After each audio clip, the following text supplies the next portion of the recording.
बघा काय झालं, बल्ब हा निर्वात होता. वात म्हणजे वारा होता का याच्यामध्ये? याचे दोन पाते काळे आणि दोन पाते पांढरे.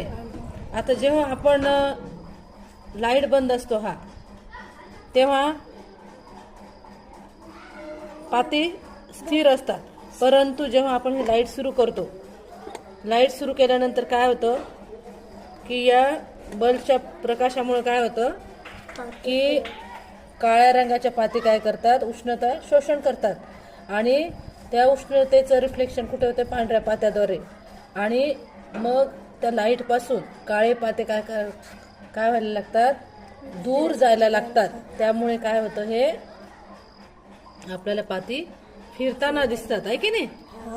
यालाच काय म्हणतात? इंजिन. कोणतं इंजिन?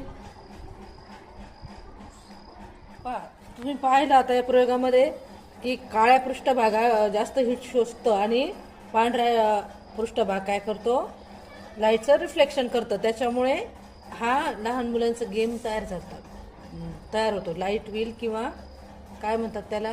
हीट इंजिन असा हा गेम तयार होतो. तर याचा शोध कोण लावला? कोणी लावला सांगा? सर विल्यम क्रूग यांनी हा शोध लावलेला आहे. लहान मुलांच्या खेळण्यात देखील याचा वापर केला जातो. पहा.